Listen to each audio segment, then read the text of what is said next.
Vamos a iniciar con la lectura y después iremos, como en capítulos anteriores, con la meditación de ella. Cuando se hubieron burlado de él, le quitaron la púrpura, le pusieron sus ropas y lo sacan fuera para crucificarlo.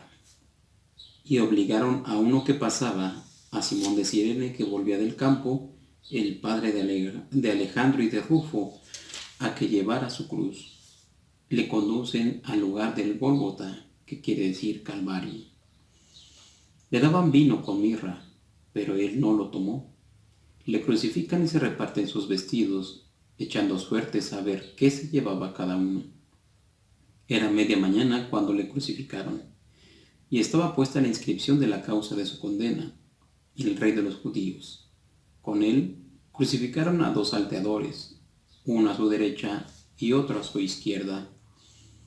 Y los que pasaban por allí le insultaban, moviendo la cabeza y diciendo: tú, que destruyes el santuario y lo levantas en 3 días, sálvate a ti mismo bajando de la cruz.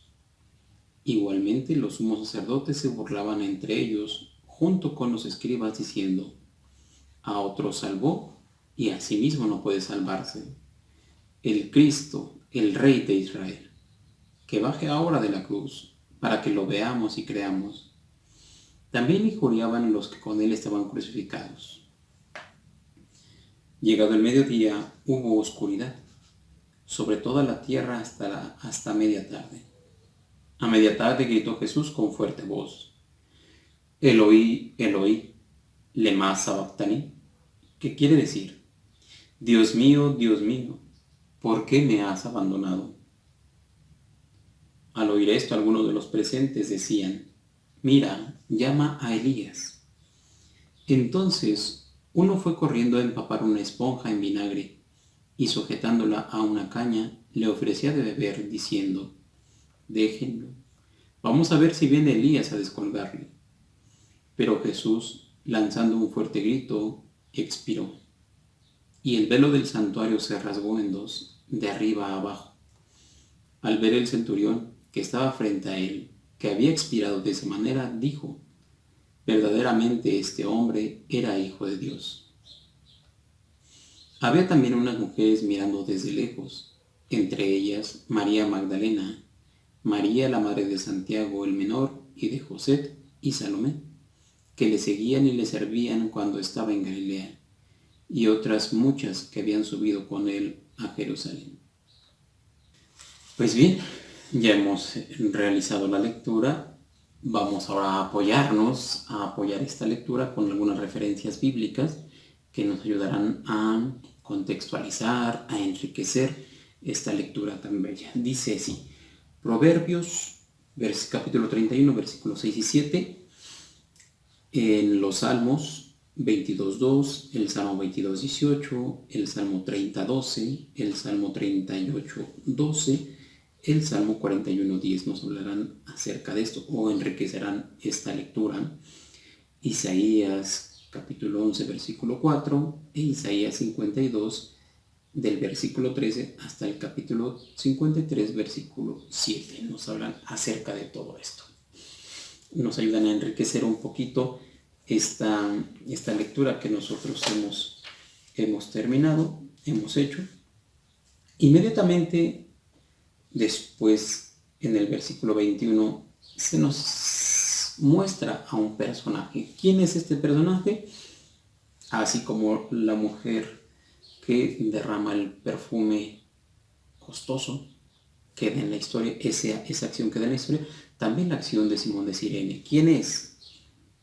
Bueno, a ver, ubiquemos primero. Cirene es una ciudad que se encuentra al norte de África, y es interesante porque en ella residen muchísimos judíos. Entonces, pues es comprensible, él como judío iba seguramente en peregrinación para vivir las fiestas pascuales en Jerusalén. Y allí se encuentra con Cristo Jesús, con este acontecimiento. Hay un hombre que ha sido condenado a morir en la cruz. Va pasando y el soldado romano lo toma y le ordena precisamente que camine con él. Entonces, Marcos señala su proveniencia, es decir, él es Simón, viene de Cirene, y nombra también a sus hijos. Entonces, segurísimo que eran personas muy conocidas dentro de la comunidad cristiana, ¿verdad? Entonces, así que se mencionan. Entonces, el acontecimiento de la cruz viene a transformar la vida de Simón de Cirene junto con la de su familia, porque ve en el momento de la cruz al Redentor del mundo, al Salvador del mundo, y se convierte no solamente él, sino toda su familia. Entonces, como judío, viene. Entonces, la cruz llama desde lejanas tierras a un verdadero discípulo. La figura del discípulo, aquel que carga la cruz juntamente con Jesús. Entonces, él ha sido convocado también como discípulo de maneras diversas. A los apóstoles los convocó, los llamó por su nombre, primero a 4 y luego a todos los demás los instituye. De entre todos los discípulos instituye a 12.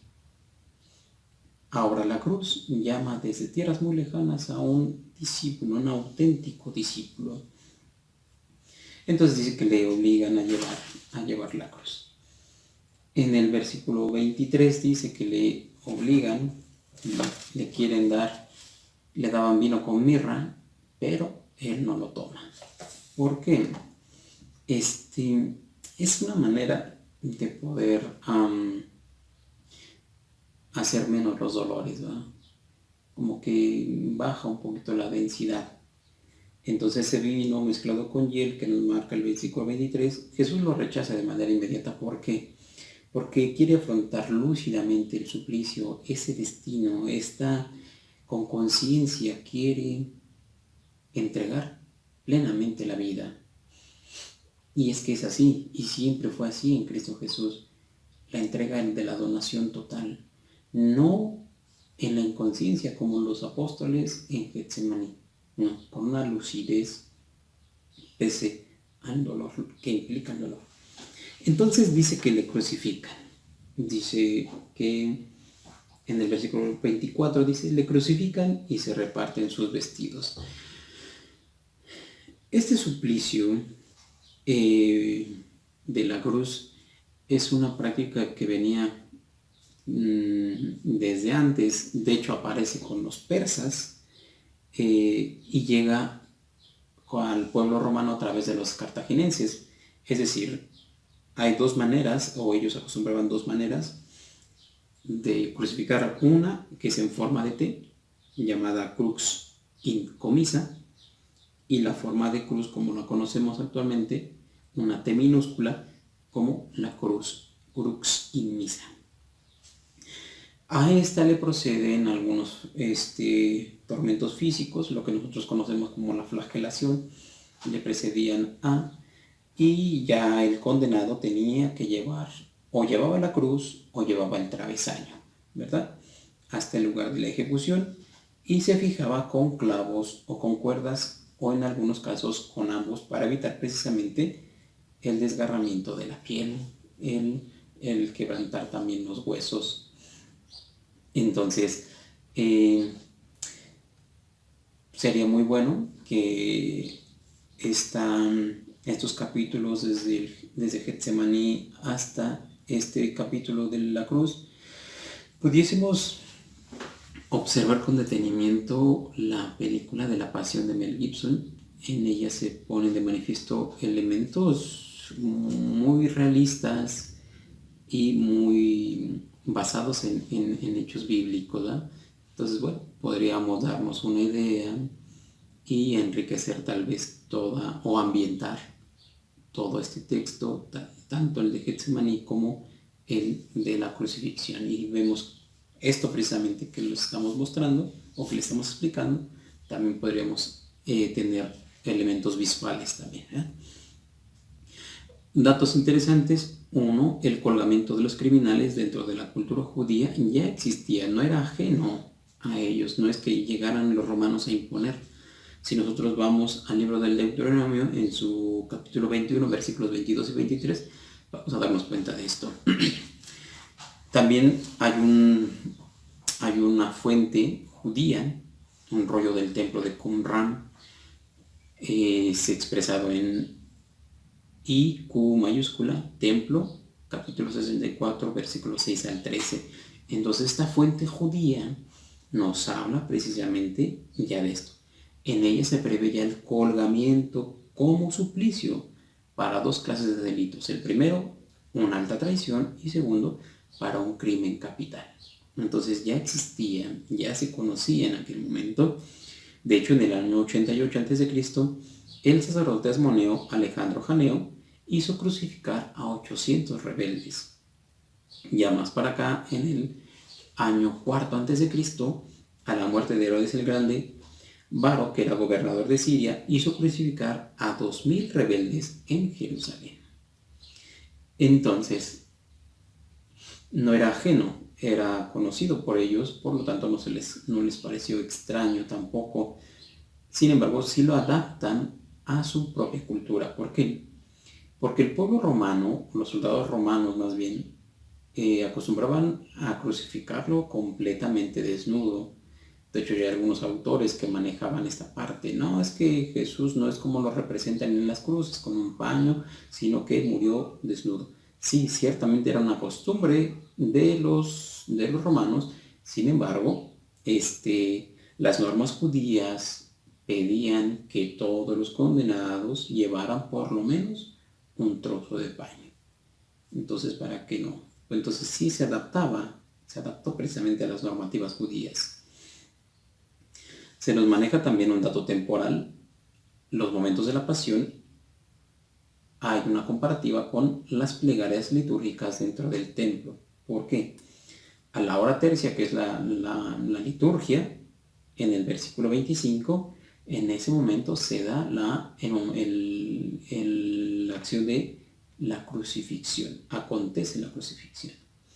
En la hora litúrgica de la sexta, en el versículo 33, es la hora de las tinieblas. Y en la hora nona, versículo 34, es cuando Jesús da ese grito. Entonces, la verdadera liturgia se da en el Calvario, ya no en el recinto sagrado del templo, porque el templo era una institución en cuanto tal. Y Jesús va más allá de esa institución. No es que la haga de menos, no es que la haga a un lado. Planifica con este acontecimiento de la cruz, eleva la liturgia del templo a una vivencia de donación total a través de la persona de Cristo Jesús. Entonces, se nos menciona también en el texto que en el versículo 29 dice que los que pasaban por allí le insultaban moviendo la cabeza y diciendo, hey tú, muchas burlas, dice. Me lavan la cabeza como signo de desprecio. En el Salmo 22, versículo 8, se nos pone de manifiesto precisamente esto. En el Salmo 109, versículo 25, Isaías 37, versículo 22, Jeremías 18, versículo 16, en el libro de Job, versículo 16, capítulo 16, versículo 4, en el libro del Eclesiástico, capítulo 12, versículos 7 y 8, nos hablarán también de ello, ¿verdad? De las burlas, de los ultrajes, de ese desprecio. Ya la muerte de Jesús propiamente viene enmarcada en 3 signos apocalípticos. Uno, las tinieblas que caen cerca del mediodía, y el desgarramiento del templo, de este velo del templo. En el templo de Jerusalén existían 2 velos. Uno cerraba la entrada del Santo de los Santos y otro velo que estaba delante de la puerta del santuario. Entonces se desgarra el velo del templo. Entonces en el primero, que es la entrada del Santo de los Santos, solamente los sacerdotes podían pasar allí, nadie más. Y el otro, el velo que cubría la puerta del santuario. Entonces se significa con esto que, o el valor teológico que encontramos, ¿cuál es? precisamente que hay un acceso a Dios para los gentiles. Ya no hay un acceso exclusivo de los sacerdotes del templo, sino se abre y entra el contacto entre Dios y el ser humano, seas de donde seas y seas quien seas. Tenemos a Irene, tenemos a los apóstoles, tenemos a todos ellos, y están allí precisamente para entrar en esa relación profunda con Dios.